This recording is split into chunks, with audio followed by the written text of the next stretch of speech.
Sorry, it got disconnected, but back to page 34.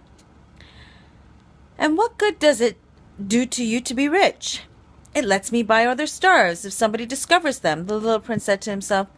This man argues a little like my drunkard. Nevertheless, he asked more questions. How can someone own the stars?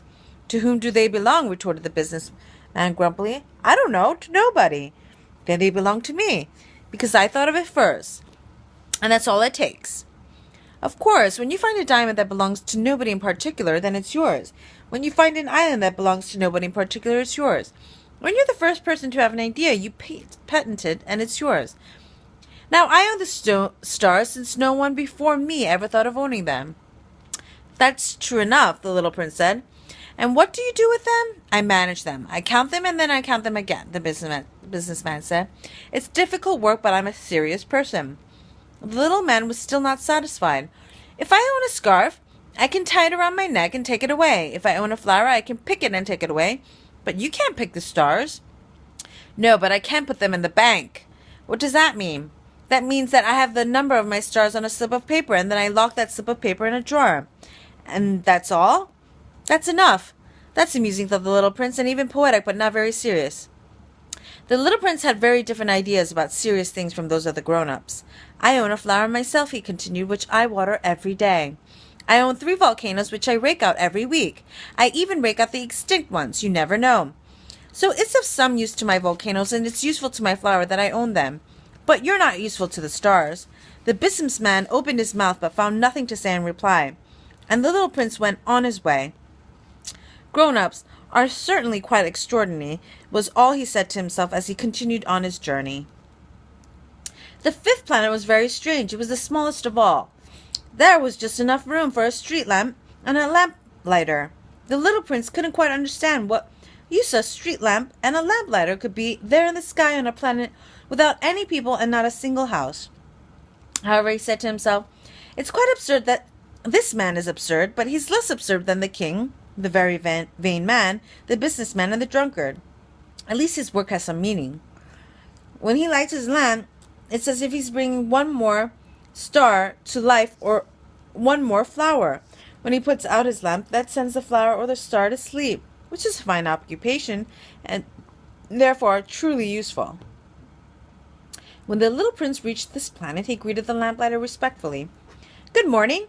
Why have you just put out your lamp? Orders, the lamplighter answered. Good morning. What orders are those?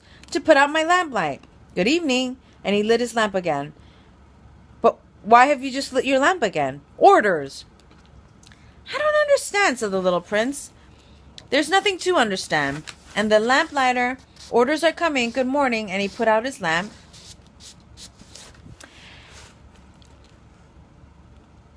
Then he wiped his forehead with a red checked handkerchief. It's a terrible job I have. It used to be reasonable enough. I put the lamp out mornings and lit it after dark. I had the rest of the day for my own affair and the rest of the night for sleeping. And since the orders have changed, orders haven't changed, the lamplighter said. That's just the trouble. Year by year, the planet is turning faster and faster, and orders haven't changed. Which means that now the planet revolves once a minute. I don't have an instant's rest. I light my lamp and turn it out once every minute. That's funny. Your days here are 1 minute long? It's not funny at all, the lamplighter said. You and I have already been talking to each other for a month. A month? Yes, 30 minutes, 30 days. Good evening. And he lit his lamp. The little prince watched him, growing fonder and fonder of this lamplighter who was so faithful to orders. He remembered certain sunsets that he himself used to follow in other days, merely by shifting his chair. He wanted to help his friend. You know, I can show you a way to take a rest whenever you want. I always want to rest, the lamplighter said, for it is impossible to be faithful and lazy at the same time. The little prince continued, Your planet is so small, you can round it in 3 strides. All you have to do is walk more slowly, and you'll always be in the sun. When you want to take a rest, just walk, and the day will last as long as you want it to. What good does that do to me, the lamplighter said, when the one thing in life I want to do is sleep? Then you're out of luck, said the little prince. I am, said the lamplighter. Good morning. And he put out his lamp. Now that man, the little prince said to himself as he continued on his journey, that man will be despised by all the others, by the king, by the very vain man, by the drunkard, by the businessman, yet he's the only one who doesn't strike me as ridiculous. Perhaps it's because he's thinking of something besides himself. He heaved a sigh of regret and said to himself again, that man is the only one I might have made my friend, but his planet is really too small. There's no room for two. When the little prince dared not admit that he was most regretted leaving the planet because he was blessed 1,440 sunsets every 24 hours. The sixth planet was 10 times bigger than that last. It was inhabited by an old gentleman who wrote enormous books. Ah, here comes an explorer, he exclaimed when he caught sight of the little prince, who was feeling a little winded and sat down on the desk. He had already traveled so much and so far. Where do you come from? The old gentleman asked. What's that big book? Asked the little prince. What do you do with it? I'm a geographer, the old gentleman said. What's a geographer? A scholar who knows where the seas are and the rivers, the cities, the mountains, and the deserts. That is very interesting, the little prince said. Here at last is someone who has a real profession. And he gazed around at the geographer's planet. He had never seen a planet so majestic. Your planet is beautiful, he said. Does it have any oceans? I couldn't say, the geographer said. Oh, the little prince was disappointed. And the mountains? I couldn't say, said the geographer. And the cities and rivers and the deserts? I couldn't tell you that either, the geographer said. But you're a geographer. That's right, said the geographer, but I'm not an explorer. There's not one explorer on my planet. A geographer doesn't go out to describe cities, rivers, mountains, seas, oceans, and deserts. A geographer is too important to go wandering about. He never leaves his study. But he receives the explorers there. He questions them, he writes down what they remember, and if the memories of one of the explorers seem interesting to him, then the geographer conducts an inquiry into that explorer's moral character. Why is that? Because an explorer who told lies would cause disasters in the geography books, as would an explorer who drank too much. Why is that? The little prince asked again. Because drunkards see double, and the geographer write down 2 mountains when there was only 1. I know someone, said the little prince, who would be a bad explorer. Possibly. Well, when the explorer's moral character seems to be a good one, and an investigation is made into his discovery. By going to see it? No, that would be too complicated.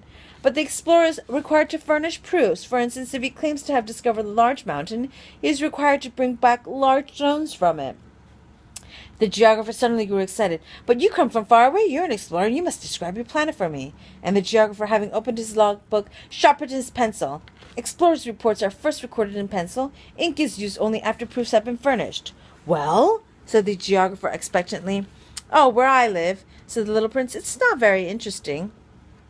It's so small. I have 3 volcanoes, 2 active and 1 extinct. But you never know. You never know, said the geographer. I also have a flower. We don't record flowers, the geographer said. Why not? It's the prettiest thing.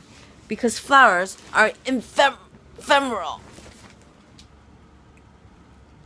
What does ephemeral mean? Geography, said the geographer, are the finest books of all. They never go out of fashion. It is extremely rare for a mountain to change position. It is extremely rare for an ocean to be drained of its water. We write eternal things. But extinct volcanoes can come back to life, the little prince interrupted. What does ephemeral mean? Whether volcanoes are extinct or active comes down to the same thing for us, said the geographer. For us, what counts is the mountain. That doesn't change. But what does ephemeral mean? Repeated the little prince, who had never in all his life let go of a question once he asked it. It means which is threatened by imminent disappearance. Is my flower threatened by imminent disappearance? Of course. My flower is ephemeral, the little prince said to himself, and she only has 4 thorns with which to defend herself against the world, and I have left her all alone where I live. That was his first impulse of regret, but he plucked up his courage again. Where would you advise me to visit? He asked. The planet Earth, the geographer answered. It has a good reputation. And the little prince went on his way thinking about his flower. The 7th planet, then, was the Earth. The Earth is not just another planet. It contains 111 kings, including, of course, the African kings, 7,000 geographers, 900,000 businessmen, 7.5 million drunkards, 311 million vain men, in other words, about 2 billion grown-ups. To give you a notion of the Earth's dimension, I can tell you that before the invention of electricity, it was necessary to maintain over the whole of 6 continents a veritable army of 462,511 lamplighters. Seen from some distance, this made a splendid effect. The movement of this army were ordered like those of a ballet. First came the turn of the lamplighters of New Zealand and Australia. Then these, having lit their street lamps, would go home to sleep. Next it would be the turn of the lamplighters of China and Siberia to perform their steps in the lamplighters' ballet, and then they would too vanish into the wings. Then came the turn of the lamplighters of Russia and India, then those of Africa and Europe, then those of South America and of North America, and they never missed their cues for their appearances on stage. It was awe-inspiring. Only the lamplighter of the single street lamp at the North Pole and his colleague of the single street lamp at the South Pole led carefree, idle lives. They worked twice a year. Trying to be witty leads to lying, more or less. What I told you about the lamplighter isn't completely true, and I risk giving a false idea of our planet to those who don't know it. Men occupy very little space on Earth. If the 2 billion inhabitants of the globe were to stand close together, as they might for some big public event, they would easily fit into a city block that was 20 miles long and 20 miles wide. You could crowd all humanity onto the smallest Pacific islet. Grown-ups, of course, won't believe you. They're convinced that they take up much more room. They consider themselves as important as baobabs. So you should advise them to make their own calculations. They love numbers and they'll enjoy it. But don't waste your time on this extra task. It's unnecessary, trust me. So once he reached Earth, the little prince was quite surprised not to see anyone. He was beginning to fear he had come to the wrong planet when a moon-colored loop uncoiled on the sand. "Good evening," the little prince said, just in case. "Good evening," said the snake. "What planet have I landed on?" asked the little prince. "On the planet Earth in Africa," the snake repeated. "Ha, there are no people on Earth?" "It's the desert here. There are no people in the desert. Earth is very big," said the snake. The little prince sat down on a rock and looked up into the sky. "I wonder," he said, "if the stars are lit up so that each one of us can find his own someday. Look at my planet. It's just overhead, but so far away." "It's so lovely," the snake said. "What have you come to Earth for?" "I'm having difficulties with a flower," the little prince said. "Ah," said the snake, and they were both silent. "Where are the people?" the little prince finally resumed the conversation. "It's a little lonely in the desert." "It's also lonely with people," said the snake. The little prince looked at the snake for a long time. "You're a funny creature," he said at last. "No thicker than a finger." "But I'm more powerful than a king's finger," the snake said. The little prince smiled. "You're not very powerful. You don't even have feet. You couldn't travel very far." "I can take you further than a ship," the snake said. He coiled around the little prince's ankle like a golden bracelet. "Anyone I touch, I send back to the land from which he came," the snake went on. "But you're innocent, and you came from a star." The little prince made no reply. "I feel very sorry for you being so weak on this granite Earth," said the snake. "I can help you some day. If you grow too homesick for your planet, I can—" "Oh, I understand just what you mean," said the little prince. "But why do you always speak in riddles?" "I solve them all," said the snake, and they were both silent. The little prince crossed the desert and encountered only one flower, a flower with 3 petals, a flower of no consequence. "Good morning," said the little prince. "Good morning," said the flower. "Where are the people?" the little prince inquired politely. The flower had one day seen a caravan passing. "People? There are 6 or 7 of them, I believe, in existence. I caught sight of them years ago, but you never know where to find them. The wind blows them away. They have no roots, which hampers them a good deal." "Goodbye," said the little prince. "Goodbye," said the flower. Wow, look at this. The little prince climbed a high mountain. The only mountains he had never known were the 3 volcanoes which came up to his knees. And he used the extinct volcano as a footstool.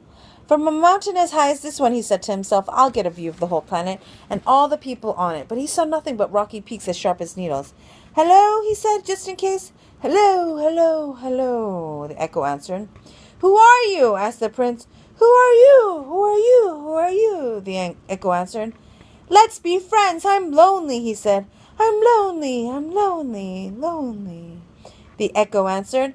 "What a peculiar planet," he thought. "It's all dry and sharp and hard, and people here have no imagination. They repeat whatever you say to them. Where I live, I had a flower. She always spoke first."